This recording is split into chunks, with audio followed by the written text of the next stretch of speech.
என்ன எதுவும் கேட்காதீங்க வேலு. யாரு என்ன சொன்னாலும் நான் தாங்கிப்பேன்.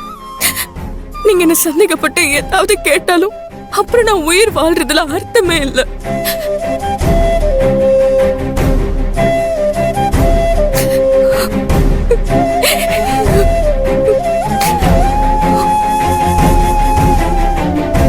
என் பொண்டாட்டி ஒரு திருடின்னு இந்த வீட்டுல இருக்கவங்க எல்லாரும் சொல்ற அளவு கொண்டு வந்து நிறுத்திட்டீங்களே. அன்னைக்கு நீங்க கொடுத்த பணத்துக்காக நான் ரொம்ப பெருமைப்பட்டேங்க. ஆனா இன்னைக்கு அதே பணத்துக்காக எல்லார் முன்னாடியும் கூனி குறி நிக்கிற அளவுக்கு பண்ணிட்டீங்கல்ல. இன்னைக்கு நடந்த எல்லா விஷயத்தையுமே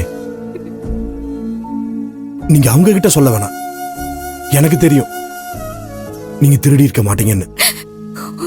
இந்த வீட்டோட நன்மைக்காக தான் நீங்க மறைக்கிறீங்க அப்படின்னு. யாரை காப்பாத்த போறீங்க?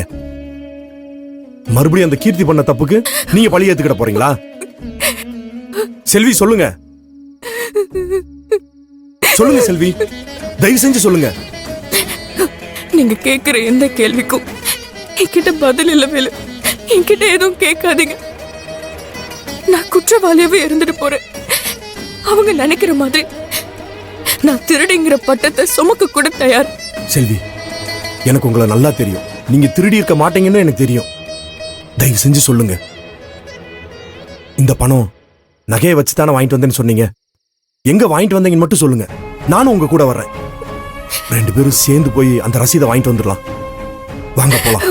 என்னால இதுக்கு மேல எதுவும் சொல்ல முடியாது. நீங்க கேட்டு நான் உண்மையை சொல்லாம இருந்ததில்ல. என்ன மன்னிச்சிருங்க. நான் தான் தப்பு பண்ண. நான் உங்களை நம்புறேன். இப்ப நீங்க இந்த உண்மையை சொல்லாம இருக்கிறதும் இந்த வீட்டோட நன்மைக்குன்னு தான் நான் நம்புறேன். இந்த குடும்பம் திரும்ப உங்களை நல்லபடியா ஏத்துக்கணும் அப்படின்னா உண்மையை நான் கண்டுபிடிச்சே தீருவேன். என் பொண்டாட்டி எல்லாரும் முன்னாடி அசிங்கப்பட்டு போக நான் விட மாட்டேன். கண்டிப்பா நீங்க இப்ப இல்லைனாலும் ஒரு நாள் நேரம் வரும்போது சொல்லுவீங்க. அந்த நம்பிக்கை எனக்கு இருக்கு. இனிமே நான் எதுவும் கேட்க மாட்டேங்க. ஆனா காரணத்தை மட்டும் நான் கண்டுபிடிக்காம விட மாட்டேன்.